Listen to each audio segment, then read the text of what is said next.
Blessed are the poor in spirit, for they shall inherit the kingdom of God. Matthew chapter 5, verse 4.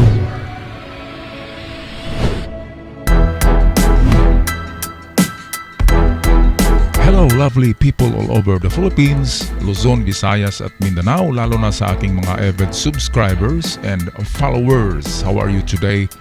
At sa iyo na bago pa lamang bumisita sa aking channel, welcome here. At sa ating mga Furinoys, OFW, Filipino contract workers working hard in abroad just to earn money for the family. Kumusta kayong lahat dyan? Sana ay nasa mabuting kalagayan kayong lahat. Stay away from COVID. Stay healthy because wealth is our only wealth. At ngayon ang ating tatalakayin guys ay itong tungkol sa heart sign, itong puso. Ano ba ang kahulugan ng puso sa Yamashita Treasure? Ating tingnan sa aking video ngayon. Alright, ito yung picture na padala sa atin ng ating ka-TH. Ito ay, sa tingin ko naman ay legit sign na heart. Ano bang meaning ng heart sa treasure hunting? Of course, alam natin na ang heart ay pointer yan ng Yamashita Treasure. Ang kanyang tulis, itong banda rito, yan ang nagtuturo ng direksyon. Kung ang heart ay nakabaliktad, meaning to say ganyan, nakaturo sa itaas ang kanyang tulis, ang meaning niyan guys ay ang treasure ay malayo at nasa bundok, aakyat ka pa ng bundok, tinuturo niya ang mataas na lugar. Kaya ganyan yan, nakaturo sa ibabaw. Ngayon kung nakatagilid, of course, sundan natin yung itong turo ng heart. At ano ba guys ang karaniwan na distansya ng heart sa treasure? Merong heart na direktang nagtuturo sa kanyang baba. Kaya i-check nyo ang baba. Itong baba mismo ng heart, tulad dito sa baba niya. I-check nyo rin yan. Test dig kayo diyan ng 1 meter. 2 meters ang test dig sa baba mismo sa harap ng heart. Kasi ang meaning ng heart sa Korean ay nakatingin ka na sa inyong pinakamamahal, which is ang pinakamamahal nila noong giyera ay ang mga ibinao nila na treasure. Kaya yan ang treasure nila, ang heart. Ito, so nakaharap ka na, meaning to say ay nandyan lang sa harap mismo, meaning sa baba. So dito ang first na hukay nyo guys. Pero dahil sa alam ng mga Koreano na talagang madaling hanapin kung dyan ibaon mismo sa baba ng heart sign, sila ay nagbigay ng mga distansya dyan. At ang pangkaraniwan na distansya sa heart ay 3, 5, and 7. So kung ito ang heart guys sa harap nyo, meaning ang treasure ay sa baba, treasure under. Pero kung wala mismo sa under niya ay maghakbang kayo ng 3 and then hukay sa 3 ng 2 meters test dig. At kung wala, magpatuloy sa 5, test dig uli ng 2 meters. And then kung wala sa 5 meters, last niyan ay 7 meters. Okay, at kung nakaharap sa east, ito, mas maganda. Kasi ang east, doon palagi nila ibinaon sa bandang east ang treasure.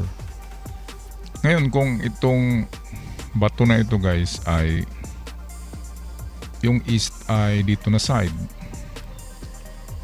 kung wala mismo sa harap niya ay mag-offset kayo ng hukay dito sa bandang east. Pwedeng 1 to 3 meters lang papunta sa kanan sa east. Okay, kasi east kasi ang palaging merong laman. Ayun, kung nakita nyo guys itong parang bilog sa ulo niya, ito ay simbolo ng treasure. Ang treasure daw ay nandyan sigurado sa sign na yan at malapit lang kasi nakadikit ito, walang distansya sa heart. So malapit lang. Kaya baka nandito lang talaga sa baba niya, treasure under. Pero kung wala sa under, subukan nyo ito guys, itong 357. Papunta sa harap, At pangalawa niyan ay papunta sa east. Okay, so meron akong ipapakita sa inyo guys na itong treasure map ng Imperial Treasure na gumagamit ng heart na sign sa pagbaon. Ngunit ang treasure ay wala talaga naman sa kanyang baba sa heart. Ngunit nandyan lang sa tabi niya. Okay, so atin ipapakita yon. Sandali lamang. Mga ka-TH. Ito yan na mapa. Ito ay matagal na mapa. Kaya ganyan na ang kulay at ito'y hinahanap ko pa rin ito na kung saan ba ito na kapuluan dito sa Pilipinas. Ang palatandaan nito guys ay itong purmang barko na bundok. Ito parang Snoopy siya. Pag meron kayong nakita niyan, tapos nakita niyong sa baba ng bundok na yan, merong 3 bato na may marka. Ang sa gitna niyan ay puso, ito. At sa gilid niya ay hole. At sa bandang east niya ay sa kanan niya ay itong triangle. Okay, at ito ay isang Imperial Treasure Site. At ang nakabaon dito guys ay hindi lang isa, kundi nasa 5 ka-treasure digging spot. 5 na hindi ko na pinakita yung sa baba kasi mas maguluhan tayo kung ipapakita ko pa. Dito lang tayo mag-concentrate sa itong heart sign dito. Okay, at kung mapansin nyo guys, pag mag-drawing ang mga Hapon ay parang drawing bata yan. Kaya meron akong naalala isang interview noon sa Jessica Soho. In-interview yung expert sa history dito sa Pilipinas na isang mama na walang alam sa treasure hunting. Sabi niya, itong mga mapa daw ng Japanese Imperial Treasure Site ay mga gawa lang daw yan ng mga bata. Kaya daw ang pagka-drawing niyan ay parang bata na pagkagawa. Wala daw katotohanan. Nasaan na kaya yung mama na yun? Hindi marunong siguro yun nagbasa. At hindi niya narinig yung tungkol kay Rogelio Rojas. Hindi niya narinig yung 1970s na mga treasure. Kaya yun ang nasabi niya. Ngayon, pag nakita niya itong mga vlog natin, mababago yung isip niya na yung opinion niya na mga drawing lang niya ng bata ay maling-mali. Kasi ganyan talaga mag-drawing ang mga Hapon noon. Kasi hindi naman sila nag-aaral noon ng engineering or fine arts. Kaya hindi sila marunong gaano mag-drawing. Pero meron silang systematic na layout.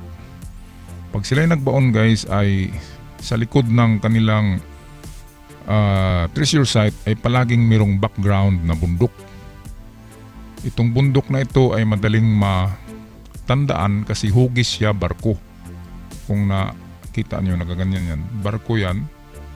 At alam naman natin na ang Japanese ay meron silang Japanese Imperial Navy na magaling din sa pakigdigma sa karagatan. Sila'y tanyag sa kanilang barko na Yamato. Yung Yamato na battleship, yun ang pinakamalaki na barko ng Hapon, which is lumubog malapit yata dyan sa Mindoro, yung Yamato. Kaya minsan ginagamit nila yung barko na marker for treasure. Sa kaso na ito, bundok yung itsurang barko. At east yung likod ng bundok. Okay, so dito naman guys, kung nakita nyo ito'y kanji word na 4 na tao. Ang meaning nitong Shio Ninjo ay yang nin, yan ay tao. She is 4. Ang Jo ay referring to a woman. So 4 na maliliit na tao. Ang meaning niyan, ang aking pag-analyze diyan ay yan ay distansya na 4 na hakbang ng hindi gaano malaki na hakbang. Galing diyan sa heart sign at matagpuan nila itong treasure for tunnel, yung nakaganyan, yan ay entrance to the, ang Y ay tunnel, which is closed tunnel. At meron siyang arrow na papuntang kaliwa. Kung nakita niyo yung vlog ko, yung bago ito guys, yung last vlog ko ay meron doong totoong mapa ng Imperial Treasure Site ni General Yamada, na kung saan ay ang sign na ginagamit ay ito. Yung sa kanya naman ay JYT. Ayan, meaning ng J ay tunnel na drifting, yung lumiliko ng mga tunnel. Ganon din ang Y, yan ay tunnel na hindi straight, hindi kaagad vertical. At ito yung entrance to the tunnel, which is close. Vertical muna siya, pero close siya, meron yan takip na bato sa ibabaw. Pag vertical mo ay minsan liliko yan sa papuntang kaliwa natin, tapos bababa naman yan, tapos liliko na naman yan. Kaya itong mga sign na mga itong JYT, yan ay mga tunnel na paliko-liko. Pero kung wala tayong mapa ay hindi nyo talaga matagpuan. Kahit yung mga letra na nakikita natin ay kakaiba yan sa ilalim ng lupa. Ang itsura niyan, kung ating tingnan sa ilalim ng lupa, ang tunnel ay paliko-liko siya at mayroon mga harang na mga malalaking bato, kaya hindi talaga natin matagpuan. At kung matagpuan naman natin yun sa scanner sa ibabaw, ay mayroon yan nakaharang na booby trap or decoys pag mga imperial site. Pero pag itong maliliit lamang na mga treasure na nakabaon, pwedeng direktang hukay na yan. Nasa 4 meters lang yan ang mga maliliit. Pero kapag yan ay pag-aari ng emperor, engineered tunnel, ay para ka talagang pumasok dyan sa bitag. Okay guys, so dito na sign, ito ang ikumpara natin tong heart sa sign na nakikita natin kanina. Itong heart na pinadala sa atin ay atin yan dito i-decode sa aking drawing. Okay, so unang gawin natin guys ay i-locate nyo kung saan yung east. So kung example nito, kung ang east ay dito sa kanyang uluhan, tapos yung west ay sa banda rito, and then ang north ay dito, south. Kung ganyan ang pagka-ano niyan guys, pagka-plaster.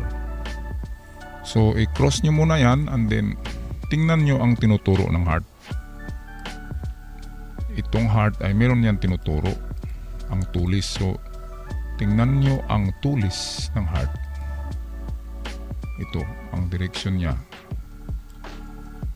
Mag-umpisa sa 5 meters, pinakamalayo niyan ay 20. At sure ako na meron kayong makita dito guys sa banda rito na malaking bato or malaking kahoy. Ganyan lang naman ang mga marker ng Hapon noon. It's either bato or kahoy. Ngayon, i-estimate mo ang gitna nitong dalawa. Ang gitna ng bato at ng itong nakita mo na bato rin dito sa harap niya kung meron man. Lalo na pag merong mga marka yan, yan ay katapat na sign yan. At meron pa yan mga sign sa kanyang left and right.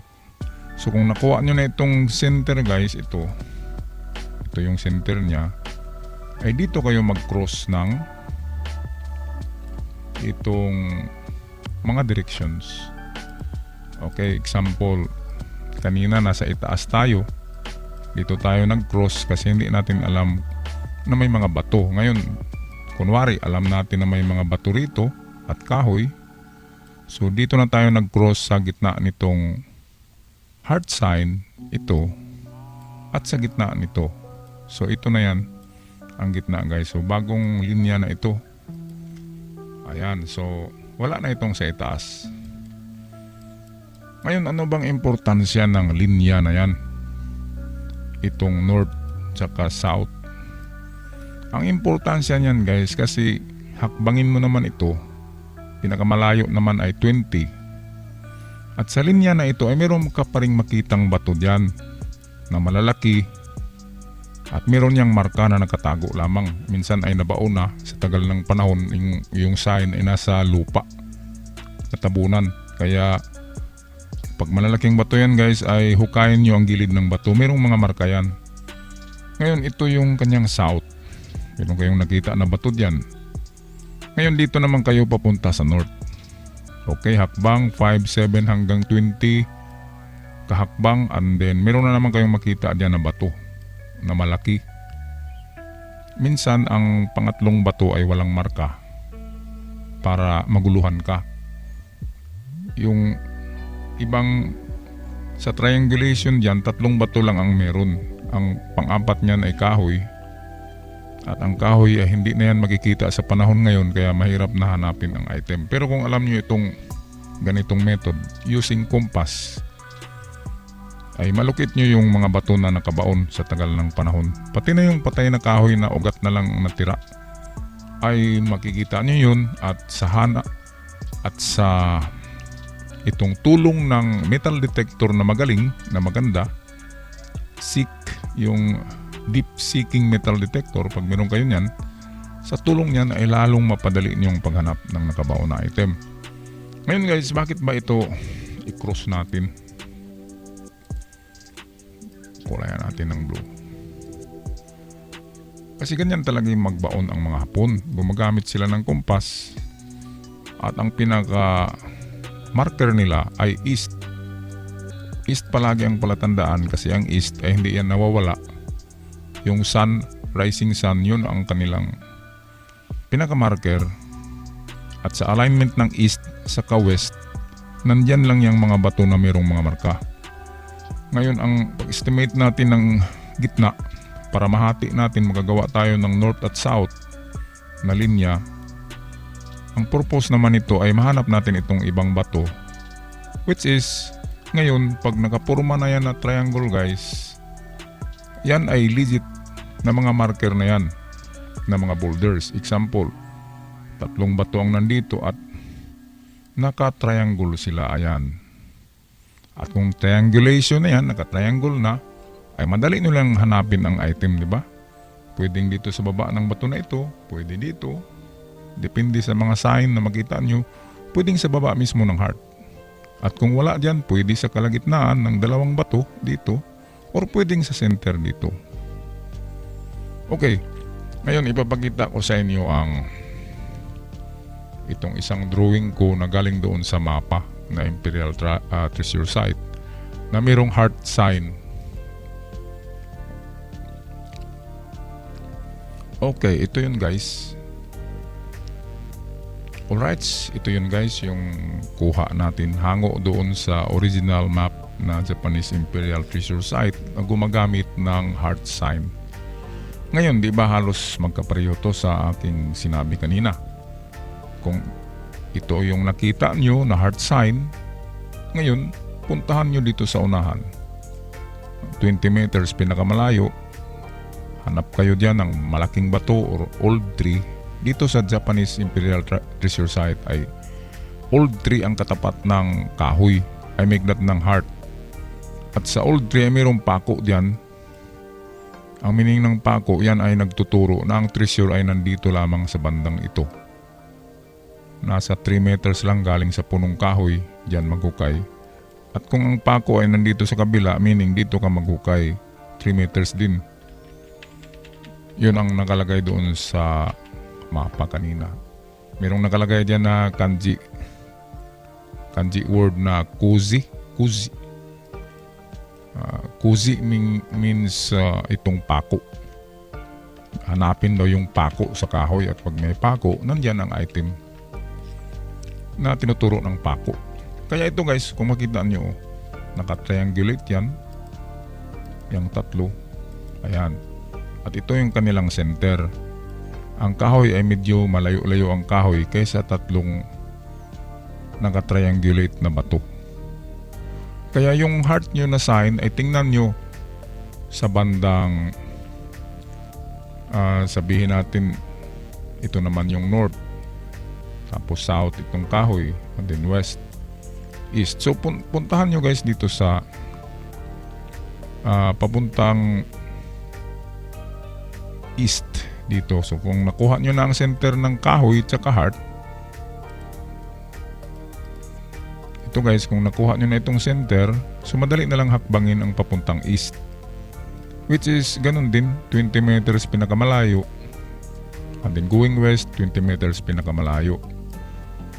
Ngayon kung nakita nyo na merong ganitong kaparihong mga marka dito guys, kung sa west ay meron kayong nakitang bato na merong malaking butas, parang platito yan kalaki, ang meaning niyan ay door or entrance to the tunnel. Ang tunnel ay pwedeng nasa baba niya lang, pababa yan, at hindi yan malalim kasi yan ay giveaways lamang.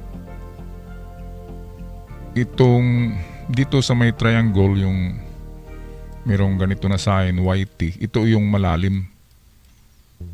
So sabi doon sa mapa ay 4 kahakbang or 4 na distansya na kasing haba ng maliit na tao. So pwedeng papunta rito, sabihin natin 4 meters, or ang equivalent ng maliit na tao sa hapon ay 7 meters. So meaning to say, papunta dito sa harap 7 meters ay matagpuan nyo yung sinasabi dito nga na entrance to the Y tunnel. Dito malalim yan. Pagdating sa ilalim ay it's either dito kaliliko sa kanan or kaliwa, mag-drift. Depende yan kung yung soil ay loosen or malambot pa yung soil, or kung matigas na ay stop na kayo, hanapin nyo yung malambot na soil. Kung example, kung dito ay malambot na banda, meaning dito kayo mag-drip papunta dito. Or kung matigas dito, wag dyan. At kung malambot dito sa kaliwa, dito kayo magpatuloy. Kasi ang lupa na naggalaw na ay malambot na talaga yan, kasi backfill na. At kung sa baba nito, dito ay matigas na talaga, wag nyo nang galawin yan. Yan lang, testing nyo lang ang wall ng inyong hinukay na tunnel, kung saan yung malambot, doon kayo. Lalo na pag may halo yan ng mga dahon ng kahoy, black soil, pag mayroong mga ganyan, yan ay mga guide na doon kayo pumunta sa yung mga lupa na malambot ang hukay.